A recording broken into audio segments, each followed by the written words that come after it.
tema da mensagem de hoje é: quem é Deus? 2 Crônicas, capítulo 20, versos 6 a 17. E assim diz a palavra de Deus.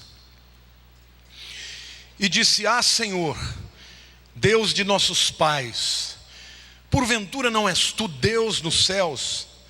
Não és tu que dominas sobre todos os reis dos povos? Na tua mão está a força e o poder, e não há quem te possa resistir. Porventura, ó nosso Deus, não lançaste fora os moradores desta terra de diante do teu povo de Israel, e não a deste para sempre a posteridade de Abraão, teu amigo? Habitaram nela, e nela edificaram um santuário ao teu nome, dizendo: se algum mal nos sobrevier, espada por castigo, peste ou fome, nós nos apresentaremos diante desta casa e diante de ti, pois o teu nome está nesta casa, e clamaremos a ti a nossa angústia, e tu nos ouvirás e livrarás.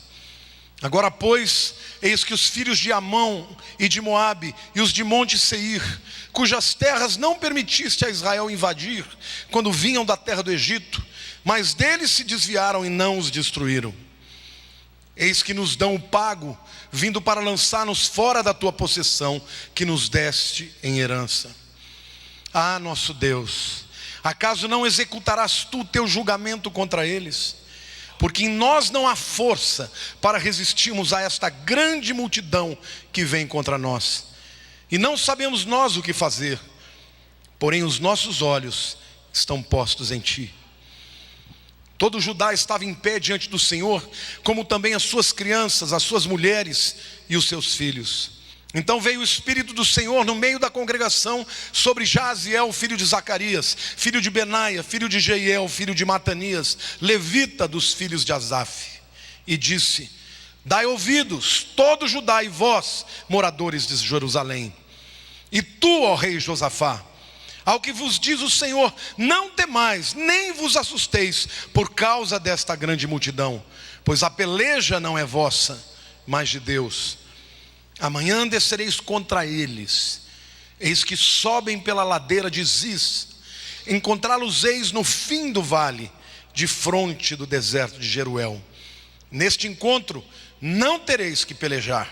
Tomai posição, ficai parados e vede o salvamento que o Senhor vos dará, ó Judá e Jerusalém.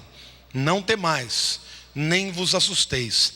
Amanhã saí-lhes ao encontro, porque o Senhor é convosco. Glória a Deus. Há alguns anos atrás, a revista Life estampou na sua capa um céu estrelado e um título muito sugestivo: quem é Deus? Essa é uma pergunta que pode ter muitas respostas diferentes, dependendo da região que você vive. Se você fosse um indiano, você provavelmente responderia: de qual Deus você está falando? Porque nós temos mais de 300 milhões. Mas se você vive no Ocidente, no século 21, a pergunta que é pertinente é muito diferente, porque a maioria das pessoas não está nem aí com Deus. E algumas delas perguntariam: será que Ele existe mesmo? Mas a verdade é que esta pergunta, ela é muito pertinente. Em 1952, a Enciclopédia Britânica lançou uma coleção dos sonhos. 54 livros de uma coleção chamada The Best Books of Western World, os melhores livros do mundo ocidental. Os 2 primeiros volumes são índices, com os nomes dos autores e dos livros, que abordam os mais diversos temas. O Larry King, há muitos anos atrás, fez uma entrevista com o editor dessa enciclopédia. E ele, depois de ter avaliado lá o conteúdo de todos os grandes autores, os grandes temas, ele ficou muito curioso. Ele perguntou para o editor: escuta, por que o tema sobre Deus é de longe o tema mais extenso? E o editor respondeu para ele: por uma razão muito simples, porque não existe nada que traga mais consequências para a sua vida do que a sua fé ou a sua descrença na pessoa de Deus. A sua ética, a sua moral, suas atitudes, os seus relacionamentos, as suas convicções, tudo dependem e são consequência desta pergunta: quem é Deus? Então a verdade é que esta pergunta suscita em nós respostas, as mais diferentes possíveis. Stephen Hawking, o grande físico, escreveu um livro muito conhecido que eu já tive a oportunidade de ler, Uma Breve História do Tempo. E nesse livro ele usa de argumentos muito intricados, complicados, e ele tenta explicar a origem do universo, de onde nós viemos. Agora, no fim deste livro, o último parágrafo, ele diz algo muito interessante. Ele disse assim: olha, até aqui eu disse para vocês o quê? Ou seja, o que é o universo, quais são as leis que funcionam no universo. Mas se eu pudesse responder o porquê, eu teria descoberto a mente de Deus. Em outras palavras, é um cientista, talvez o maior do século 21, e um dos maiores do século 20, admitindo, quando olha o universo e percebe as leis que o regem, que é absolutamente fora do razoável você acreditar que tudo isso veio do acaso. Precisa ter muito mais fé para crer que o mundo veio do nada, do acaso, da sorte, do que de Deus. Quem é Deus? Voltando para o nosso texto, o rei Josafá, o rei de Judá, está diante de uma situação de morte, porque ele percebe que 3 nações poderosas e numerosas estão para invadir a sua terra. E ele fica apavorado, porque ele sabe que eles não teriam condições de vencer a isso. E diante da morte, queridos, os homens se igualam. Sejam pobres, sejam ricos, sejam jovens, sejam velhos, sejam ateus, sejam crédulos. Diante da morte, todo mundo clama por Deus.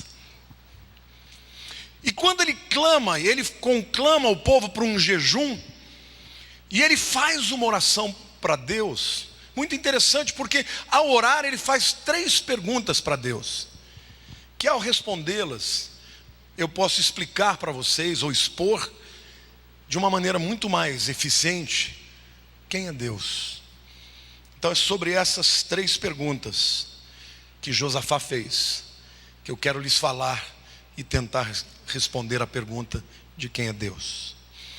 A primeira pergunta que ele faz, ele começa na verdade com uma pergunta retórica.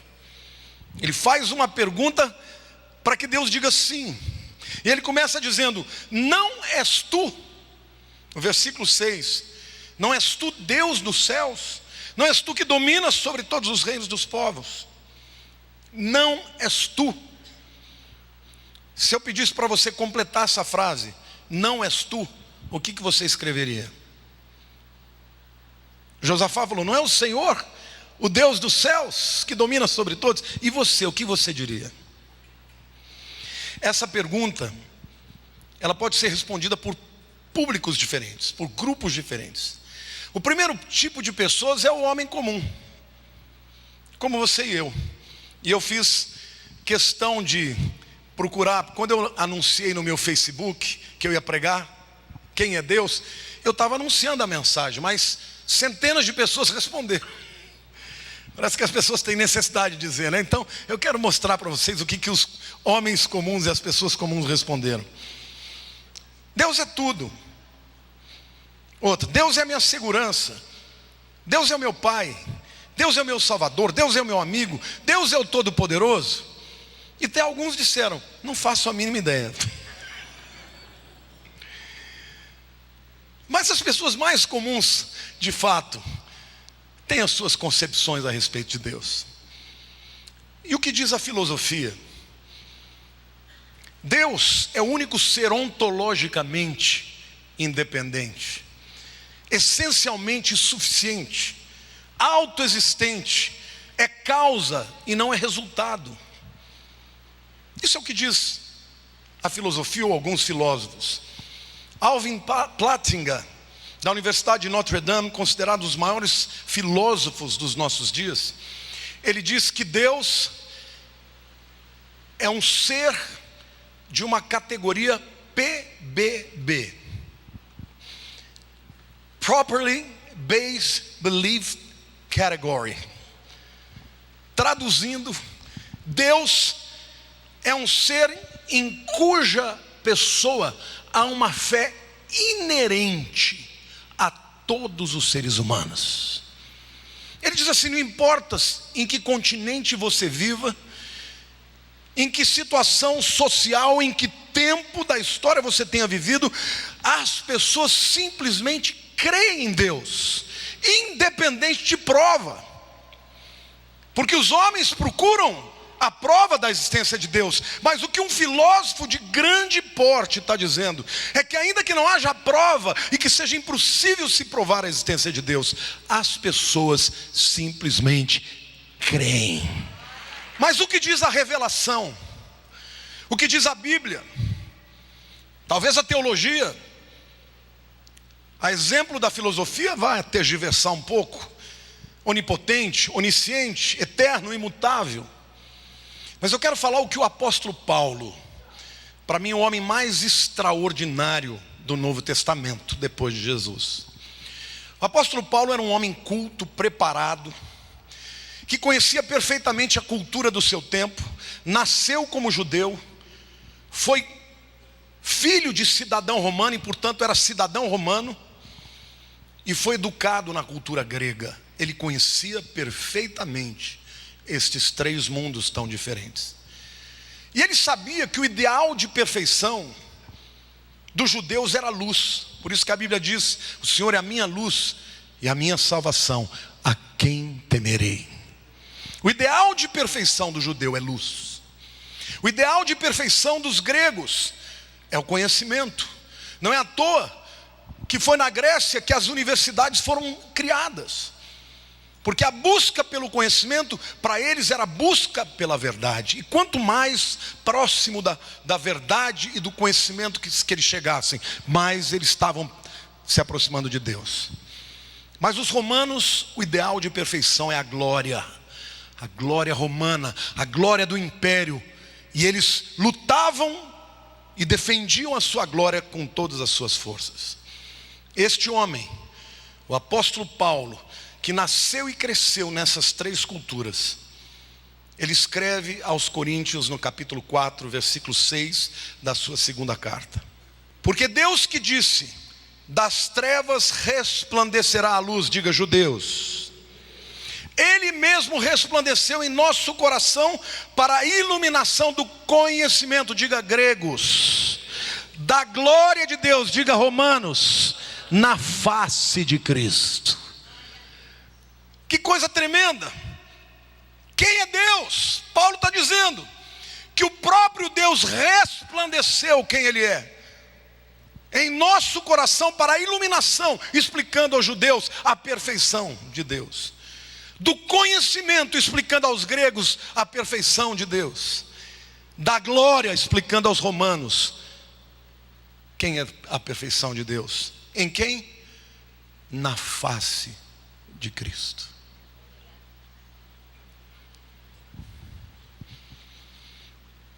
Filipe fez uma pergunta muito simples para Jesus: Jesus, mostra-nos o Pai. Jesus disse: olha para mim, Filipe, quem vê a mim, vê ao Pai. Portanto, para conhecer o caráter de Deus, nós precisamos conhecer o caráter de Jesus. Eu li sobre a história de um indiano que trabalhava na casa de um homem muito rico, e ele nunca tinha ido ao cinema. Esse é um tempo antigo, né? Quando o cinema estava começando. E um dia o seu patrão disse: olha, eu vou te dar um presente, comprei um ingresso para você ir ao cinema pela primeira vez. E ele ficou muito feliz. Só que houve um contratempo, ele acabou chegando atrasado naquele dia. E quando ele entrou na sala de cinema, já tinha começado, estava tudo escuro, e ele entrou e olhou para o lado do projetor. Então ele viu aquelas luzes saindo de lá, e ele ficou olhando e falou: uai, que coisa esquisita, é isso que é o cinema? Aí alguém que estava perto dele tocou nele e falou: não, está do outro lado. Quando ele se voltou e viu a tela com as faces das pessoas, ele começou a gritar: que coisa maravilhosa, que coisa maravilhosa. Sabe, querido, tentar entender a Deus sem conhecer a Jesus é ser como esse indiano, é olhar para o projetor e jamais ver a face de Deus resplandecida na tela grande. Todas as religiões do mundo, de alguma maneira, procuram conhecer a Deus, mas somente o Evangelho revela a Deus na face do seu Filho Jesus. Amém? Glória a Deus. Quem é Deus?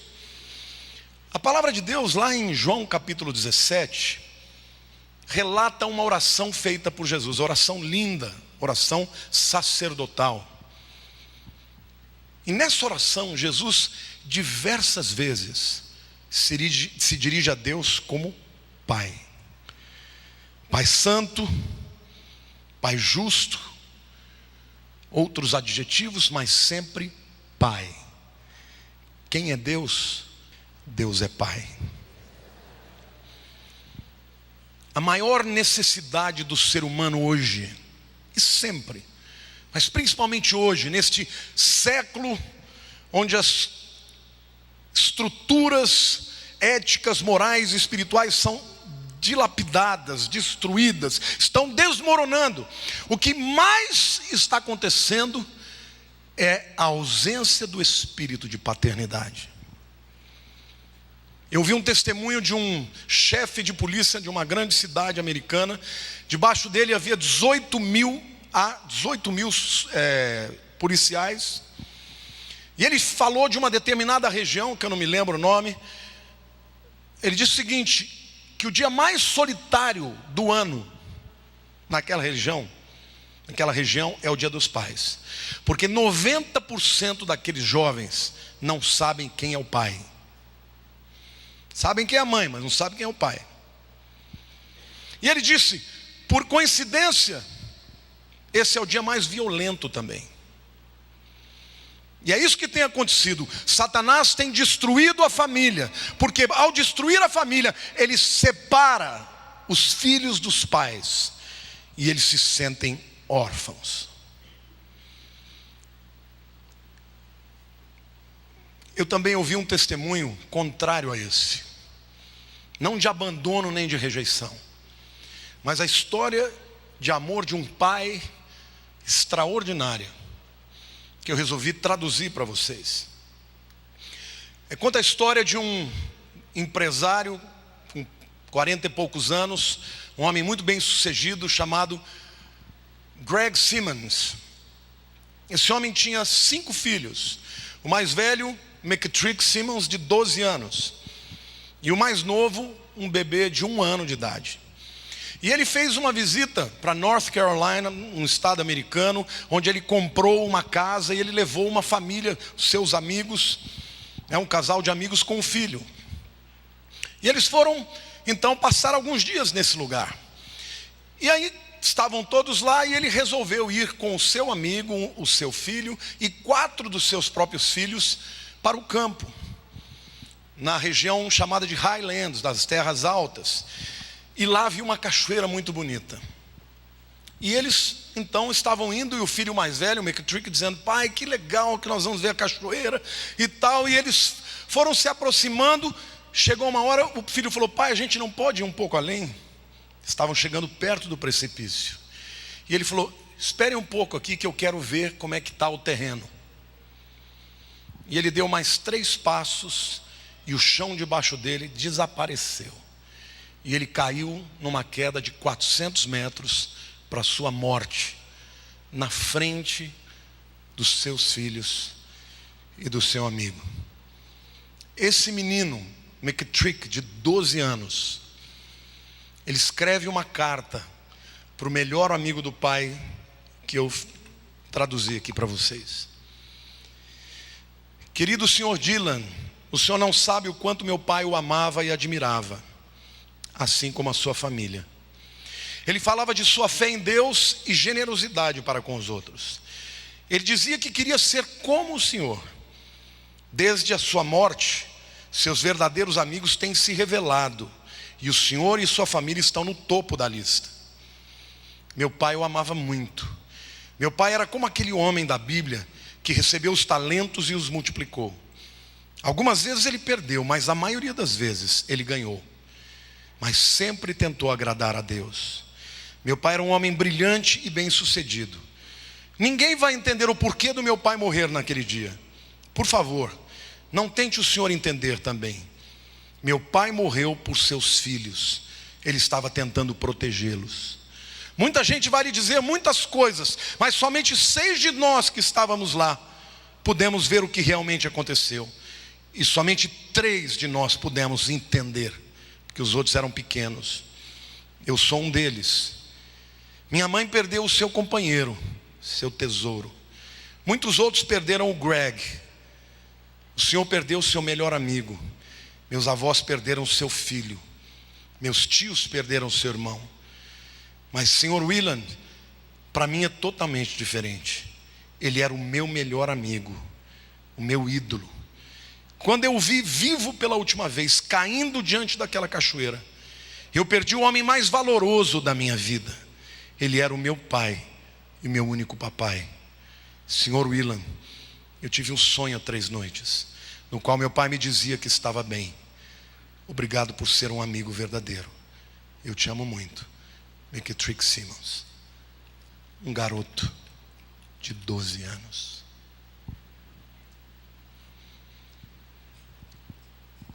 Isso é paternidade.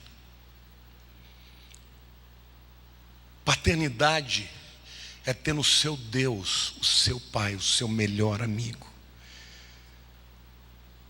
É ter no pai o homem forte, mais terno, o que corrige, mas afaga e abraça, o que provê, o que sustenta e o que nos ama incondicionalmente. Agora eu pergunto, quantos de vocês têm esse relacionamento com Deus? Sabem que vocês são muito especiais para Ele. Tem um Salmo 103, versículo 13, que eu não entendia o que Deus estava dizendo. Hoje eu entendo.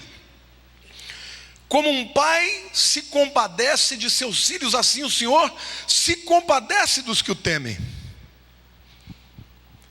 O que é compadecer? É padecer como? Querido, só um pai ou uma mãe é capaz de amar desse jeito. Amar tanto que chega a doer. Você sabe, já sentiu isso? Se amar tanto. Eu vejo hoje o meu netinho, né? Porque neto a gente ama que nem filho. Eu falo para ele, eu amo tanto esse molequinho que até dói. Você já teve esse sentimento? Isso é compadecer, é padecer junto. Você ama tanto que chega até doer. Querido, você acha que o teu Deus está alheio aos seus problemas, às suas dificuldades? Que ele é um super ser que está distante de você. Aquele menino havia perdido o pai, mas ele teve 12 anos de um relacionamento tão próximo que o pai era para ele a pessoa mais importante no mundo. É esse o relacionamento que Deus quer que você e eu tenhamos com Ele. Nosso melhor amigo, nossa figura forte, nossa maior confiança. Você sabe que é muito interessante porque os pais envelhecem e quando eles ficam bem velhinhos, os filhos cuidam deles. Mas você sabe que por mais velhinho que o seu pai esteja, ele sempre vai ser seu pai ou sua mãe. Eu estava até comentando essa semana com a Lilian sobre a Paula, a filha da irmã Zenaide.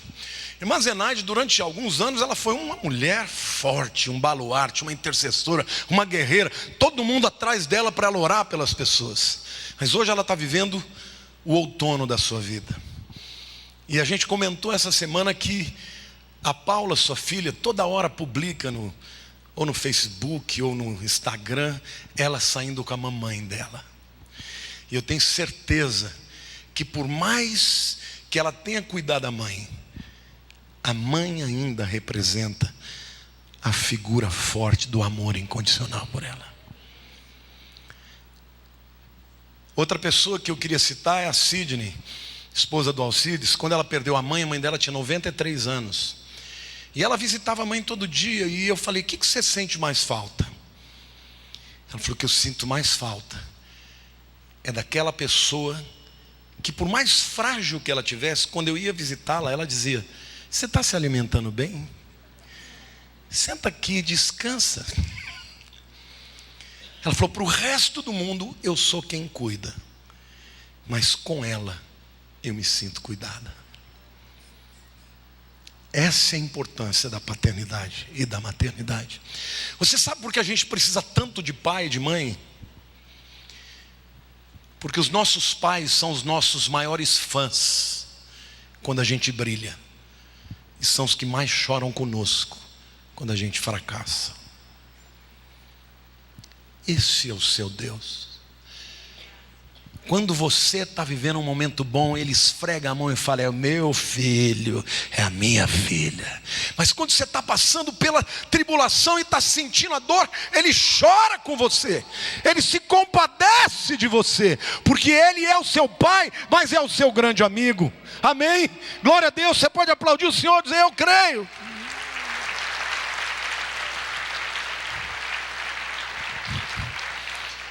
E a prova disso é que o próprio Filho de Deus, quando estava na cruz, no momento mais extraordinário, salvando a humanidade, Ele olha no meio de toda aquela multidão e Ele vê a sua mãe. Ele diz para João, João, eis aí a tua mãe, cuida dela. Mulher, mãe, eis aí o teu filho, fica com ele. Gente, Ele estava mudando a história dos que vieram antes dele, dos que estavam ali, dos que viriam depois dele, inclusive nós. Mas ainda assim, Ele olhou para sua mãe e se preocupou com ela. Sabe o que é mais lindo disso, queridos? Que o cristianismo é a única religião no mundo que revela Deus como Pai. No Islã, Ele é o Todo-Poderoso, mas o que o Corão diz? Que Alá não tem filhos. Que pena para eles, porque o nosso Deus tem muitos filhos. Glória a Deus. No budismo, não existe um Deus pessoal, é uma força cósmica. E as pessoas buscam, através de uma vida, alcançar um ideal de equilíbrio entre as forças do mal e do bem. Mas não existe relação pessoal. Mas Jesus diz, olha para mim, quem vê a mim, vê ao Pai. E diz mais a palavra de Deus, a todos quantos o receberam, deu-lhes o poder, e a palavra poder aqui é poder legal, de serem feitos filhos de Deus, a saber, os que creem no seu nome. Amém? Diga assim, eu sou filho do Deus Altíssimo. Diga mais forte, eu sou filho do Deus Altíssimo. Amém, queridos? Ele não é um Deus alheio.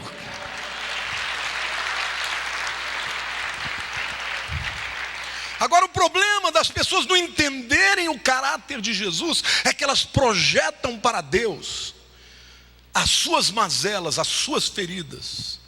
E é por isso que você vê tantas pessoas mal resolvidas consigo mesmas, e que olham e veem um Deus iracundo, bravo, desejando matar, desejando julgar. Olhe para Jesus. Você quer saber quem é Deus? Veja como Ele era. Ele recebia os pequeninos. Ele amou os pecadores, pelos quais Ele morreu. E Ele te ama. E Ele se importa com a tua vida. Quem é Deus, diga: Ele é o meu papai. E a palavra de Deus diz que por causa do espírito de adoção, nós podemos clamar: Abba, Pai. Abba significa papai. No hebraico, Av é pai, Abba é papai. Como é que você fala com teu pai? Papai, papai. É interessante, às vezes a Érica está morando longe, né? A gente sente muita saudade. Às vezes eu ligo para ela, ela fala: oi, paizinho. Eu tenho certeza que para ela esse paizinho significa muita coisa. Deus é o nosso paizinho. Ele é o Todo-Poderoso, que sustenta o universo na palma da sua mão. Mas para mim, Ele é o meu papai. Ele é o meu paizinho. E ai daqueles que se levantam contra mim, vai ter a defesa incondicional do meu papai. Amém? Isto vale para você também, meu irmão. Quem é Deus? Ele é o meu pai. A segunda pergunta que Josafá fez é a seguinte. A primeira é: o Senhor não és tu? A segunda é: o Senhor não fez? Versículo 7. Porventura, nosso Deus, não lançaste fora os moradores dessa terra de diante do teu povo Israel? E não deste para sempre a posteridade de Abraão, teu amigo? Agora aqui Josafá está perguntando para Deus: no passado o Senhor já não livrou o meu povo muitas vezes? E eu quero fazer uma pergunta aqui para você. Você se lembra de alguma situação, pelo menos uma, em que você experimentou um livramento de Deus na tua vida? Mais de uma? Que você falou: não, essa foi para mim. Não dá para crer que não foi um milagre, um livramento de morte ou de qualquer outra coisa. Sim ou não? Glória a Deus. Essa é a pergunta: quem é o Deus? Ele é nosso Pai, mas é aquele que no passado já nos deu livramento e salvação. Eu vou ler para vocês uma história da revista Seleções. Quantos de vocês já leram as Seleções? Essa é uma revista maravilhosa, até hoje eu gosto de ler. Eu tenho no meu iPad, eu baixo e leio sempre, porque tem ilustrações de sermão maravilhosas. Mas essa é uma história que é sensacional. Diz que um homem, deixa eu ver o nome do camarada aqui, Marcel Sternberger, judeu, né? Esse camarada mora em Nova York. E muitos anos atrás, ele deixou de ir para o seu trabalho. E durante a tarde, ele pegou um metrô no Brooklyn para visitar um amigo que estava em fase terminal de câncer. Então pegou um metrô que ele nunca tinha pego na vida. Quando ele está ali sentado, aquele metrô lotado, na sua frente tinha um camarada lendo o jornal com as páginas abertas assim. E o jornal estava escrito em húngaro. E ele lia húngaro e falava húngaro. E ele percebeu que o camarada estava lendo na seção de classificados. E ele ficou curioso e puxou conversa. Falou: o que o senhor está procurando aí na seção de classificados? Ele disse: eu estou procurando minha mulher. Aí ele deu risada e falou: o quê? Vai procurar uma mulher para casar na seção de classificados? Em húngaro? Ele falou: não. Eu fui separado da minha mulher há 20 anos. Era um judeu também. Eu fui levado pelos russos para enterrar os alemães. Minha mulher estava em Auschwitz e foi posteriormente libertada pelos aliados. Nós nunca mais nos vimos. Eu vim para a América porque eu imagino que ela deve estar aqui. Enquanto ele ouvia isso, esse Sternberger simplesmente se lembrou que na semana anterior ele tinha ido a uma festa e tinha ouvido o testemunho de uma mulher húngara contando uma história parecida. E ele virou para o camarada e falou assim: escuta, qual é o nome da sua mulher? Ele falou: Maria Paskin. Ele pegou na carteira dele o papel, porque ele falou: vou anotar o nome dessa mulher, porque vai que, né? Nome e o telefone. Estava escrito Maria Paskin. Aí ele falou: qual é o seu nome? Ele falou: Bela Paskin. Ele falou: seu Paskin, vou pedir um favor, vamos parar ali na próxima estação, que eu preciso fazer uma ligação. E o homem, sem entender nada, foi. Pegou o telefone, ligou, quem atendeu foi a Maria. Ele falou: senhora, eu queria fazer uma pergunta para a senhora. Qual é o nome do seu marido? Ela falou: Bela Paskin. Aí ele disse assim: aguarda um minutinho. Virou para o homem e falou: olha, você está para experimentar o maior milagre que você poderia experimentar nessa vida. E deu o telefone para o homem. Afastou um pouquinho e começou a ver o homem bater na testa e gritar: meu Deus, milagre, milagre!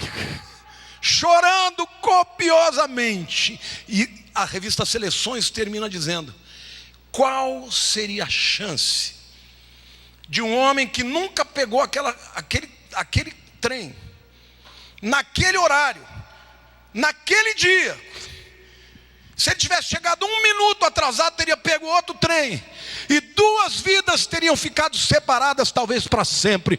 Mas Deus fez com que duas pessoas que se amavam tanto pudessem ser encontradas na utilização de um estranho, num país estranho.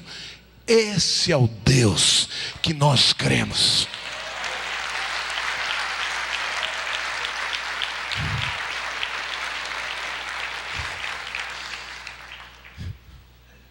A primeira pergunta: quem é Deus? Diga: Ele é meu Pai. Ele é o meu Pai. Fale com a boca cheia. Quem é Deus? Ele é o meu Pai. É o meu papai. Nele eu confio. Nele eu estou seguro. Amém? Porque além de poder, Ele quer cuidar de nós. A terceira pergunta de Josafá: o Senhor não fará? A primeira: o Senhor não é o Deus que domina nos céus e na terra? Segunda pergunta: o Senhor já não fez tantas vezes? E a terceira pergunta: o Senhor não fará? Ah, nosso Deus, acaso não executarás tu o teu julgamento contra eles? Porque em nós não há força para resistirmos a esta grande multidão. Quantos aqui já sentiram alguma vez na vida que as suas forças acabaram? Você não tem mais forças. Querido, essa é a hora que Deus vai fazer: descansa, porque quem vai guerrear sou eu. Você não tem força, mas eu tenho. Você não sabe como, mas eu sei. Você não sabe de que jeito, mas eu já estou operando. E o texto diz: todo Judá estava de pé diante do Senhor, como também as suas crianças, as suas mulheres e filhos. Então veio o Espírito do Senhor no meio da congregação sobre Jaziel, filho de Zacarias, filho de Benaia, filho de Jeiel, filho de Matanias, levita dos filhos de Asaf, e disse: dai ouvidos, todo Judá e vós moradores de Jerusalém. E o Senhor está dizendo para você: dai ouvidos, todo o povo de São Paulo e da Igreja Batista Palavra Viva, ao que diz o Senhor: não temais, nem vos assusteis por causa desta grande multidão, pois a peleja não é vossa, mas de Deus. Essa guerra não é sua. Quem és tu? Diga: meu Pai. O Senhor já não fez? Diga: fez na minha vida. Vai fazer de novo? Deus está dizendo: esta peleja é minha. Você não sabe que horas, você não sabe quando, mas Deus vai operar na tua vida, meu irmão.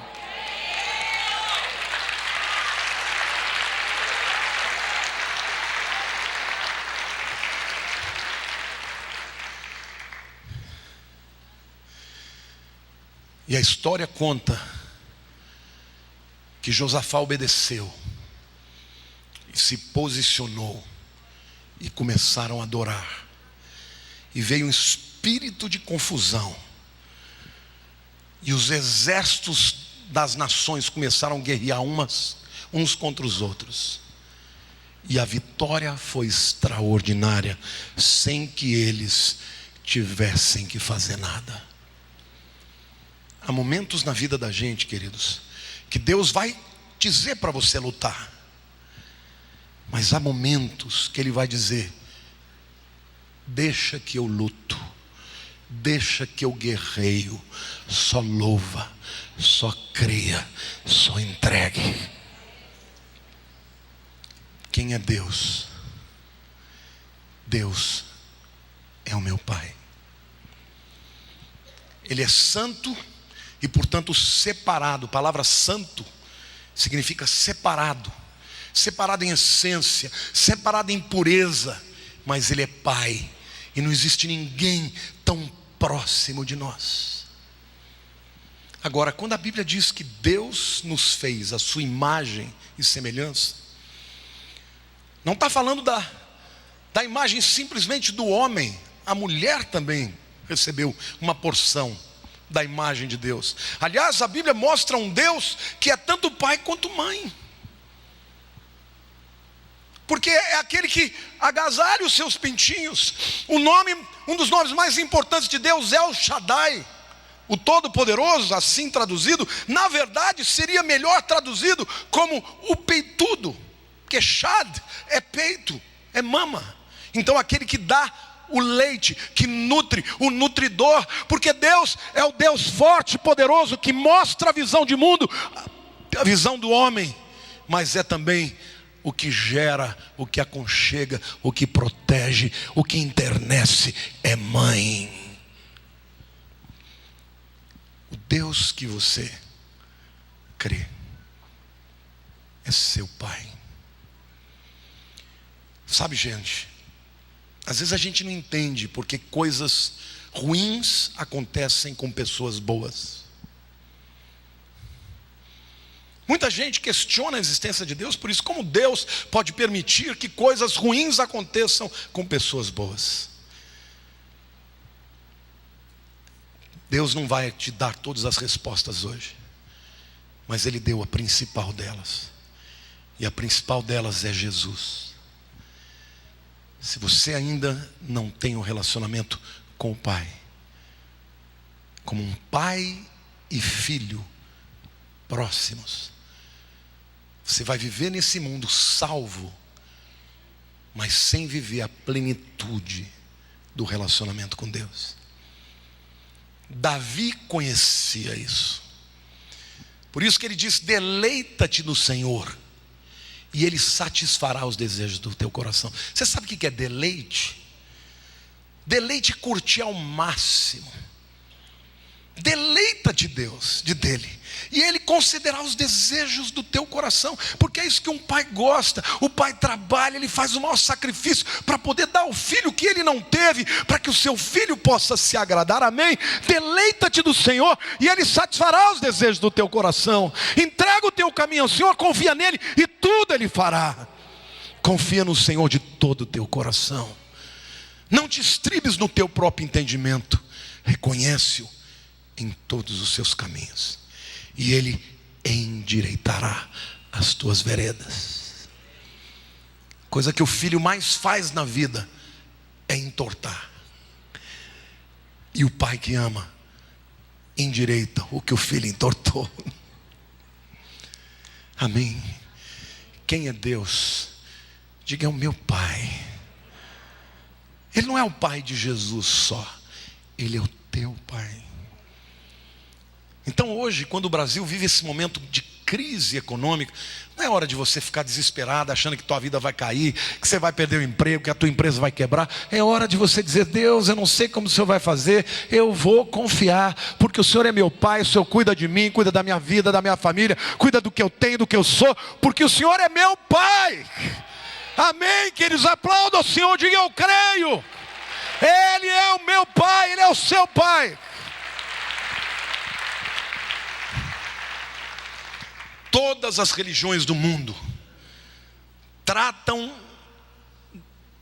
de Deus como um ser supremo distante. O budismo é uma energia cósmica, sem pessoalidade. É simplesmente uma religião que fala de coisas muito boas, mas que no final, quando você morrer, você vai ser incorporado à energia cósmica. Mas a Bíblia diz que esse Deus que criou todas as coisas não é uma energia, é uma pessoa que se revelou no seu Filho Jesus. Amém?